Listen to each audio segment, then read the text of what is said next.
Alright folks, welcome to today's video. Today we are helping you get going in Path of Exile Sentinel League. My guides and my videos like to be aimed at the more regular Joe viewer, the guy that isn't min-maxing every single thing, the guy that likes Path of Exile. He wants to get going in maps. He doesn't want to stay up for 28 hours racing. He wants a build that works, or she wants a build that works. So in Path of Exile Sentinel, there's been a few changes. One of the things you're going to know is the campaign's really difficult. There are some changes to the rare system. So the rare monsters now have a ton of extra mods. They deal a lot of damage. They have now been nerfed, but at the beginning of the league, very, very brutal, and still are very, very brutal. They deal a ton of damage, and often they are basically stronger than bosses, more irritating than bosses. Can stack up these mods, have on-death effects. The game's got quite tough. Because of all these changes, you're going to want a build that can go ahead and actually get you through the campaign with no gear. So this is a brand new league, and I've been playing a Saboteur, and I've been playing a Trap build. So I've been playing Exsanguinate Traps, Seismic Traps. The path of building I've been following is a guy's called Path of Math. I came across him this league and it worked well, and I thought I'd share my experience leveling the build. On screen are going to be some examples of damage that I have been able to produce with just 3 links and 4 links. This is not some tabula rasa, this is not something expensive. All my gear is solo self-found. The only currency I have spent to make this build get to the end of the campaign are 2 alchemy orbs to do a recipe. But I just wanted to keep it cheap. I'm using 2 magic wands for the entire campaign, and the only gear you need is life and resists.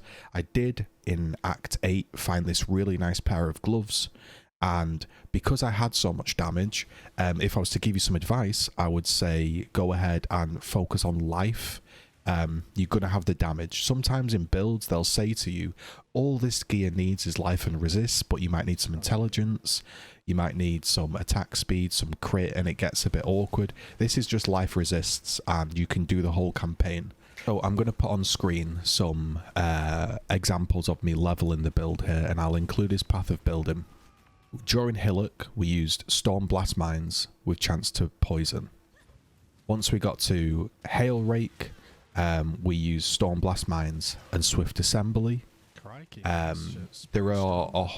There's a big cheat sheet of everything you can use to level, including things like Frost, Blink and Arcane Surge, Frost Bomb and Onslaught. These are things that, I'll be honest, I'm lazy, and when I see a whole chart of things to do, I just pick the main ones. So my leveling experience could have been even better, but I'm just showing you what I did.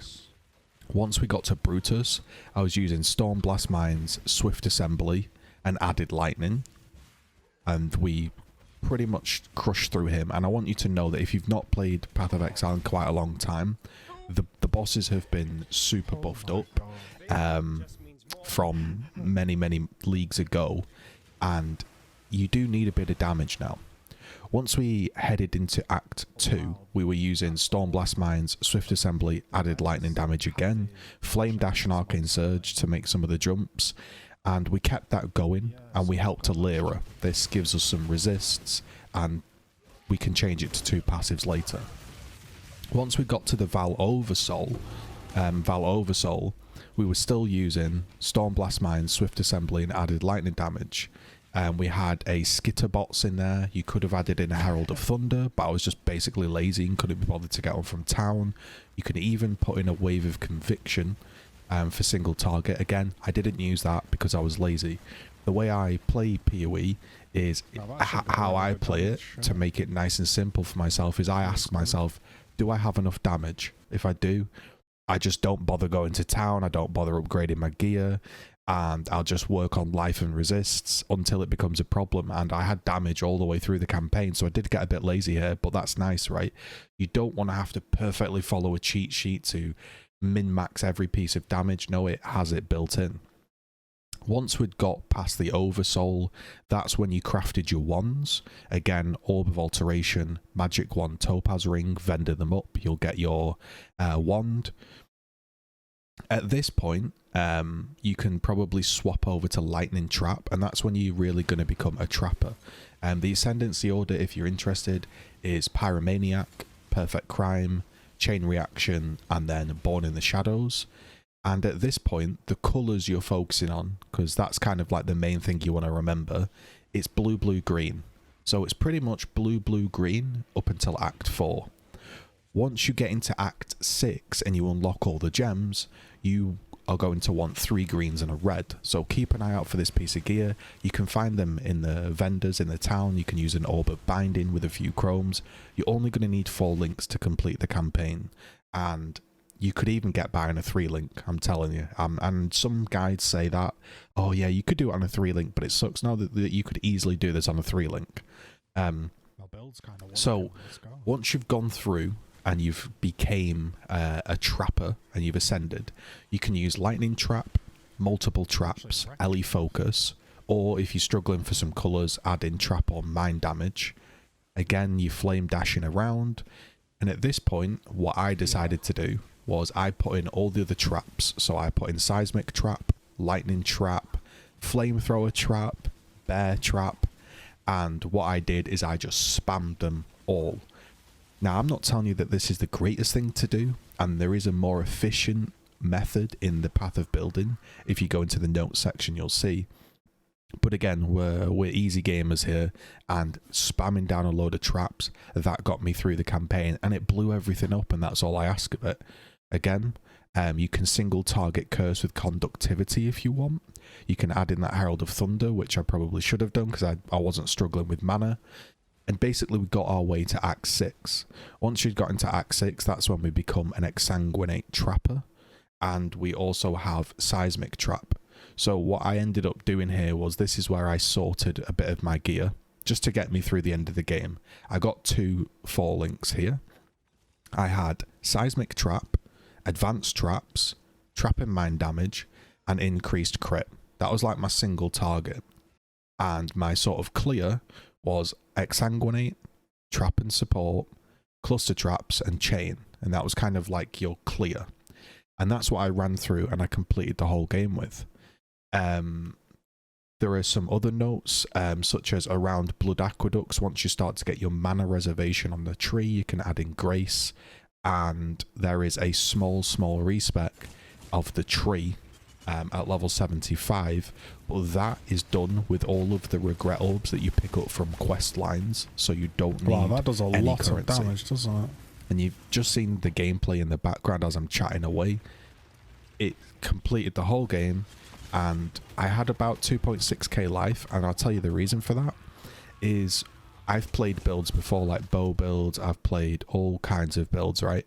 And a lot of the time you're thinking, oh, I should get this bit of intelligence, I should get this added spell damage, and basically I didn't need it. I should have just focused on getting bigger life pools. I should have gone back to my hideout and crafted life on some of my gear. I probably could have had 3k life at a push, and it would have been comfortable. I'm not going to say it was deathless. I died, I think, 5 times during the campaign, mainly because some of the rare monsters in the game now are insane, and if I didn't have this level of damage it would have been a nightmare. But apparently since making this video they've been retroactively nerfed, so maybe you've got a slightly easier time than leveling than me. I hope so. But yeah, it has a ton of damage. It obviously scales super well into the end game, which you'll be able to see other people do. And also I'll be doing it on my stream at twitch.tv/GGZII. But this build, it ends up sort of continuing with the same playstyle, but you just get more life, more resists, more sort of evasion and crit chance, and you don't really need anything crazy. You don't need hundreds of exalts of gear, and that's what I wanted. I wanted something that does a ton of damage to these new rares, and you can level it. So that's all I've got to say. My guides and builds are designed to try and get people to become less daunted by PoE, because there's a ton of stuff going on in the game already, and you just want something simple. So this is a very simple build. It leveled really well. I enjoyed it. It's fun. At the beginning, just to note, you're going to be throwing out your mines and then detonating them, and you're going to think, this is going to be awful, I don't want to play this playstyle. And then when you become a trap, you don't have to detonate because it's just a trap and you're just throwing them everywhere, and it's fun. It's a chill playstyle. So what I'm going to do is I'll put on screen the end of my gear. This is the gear that I ended with, just to give you an idea of sort of, you know, the quality of gear that I had. I didn't have anything good apart from my gloves, which I found right at the end of the game. And we're going to now transition into the mapping portion, which I'll probably do some videos on as well. So hopefully that helps. If you're interested as well, there's been no balance changes from the last league, so any builds that you find will still work. This is not a new build by any stretch of the imagination, but it's new to me. And when I do a build, I like to showcase them and share them and say how I felt. I actually enjoyed this one. It was a real nice one to level. I'm glad I picked it because some of the rares in the game now, there was like red beasts with like 6 arch nemesis mods on top of each other. That's now been nerfed, but yeah, I'm glad I had the damage that I did. So yeah, as always, if you enjoy this chill style content, just subscribe, comment, like, all that good stuff. Check me out on stream. Thanks very much. The gear for what we've got: a blue wand, bit of res, blue wand, multi, life, just life res gear really. Gloves are the best piece of gear I've got. Boots are alright. No life though.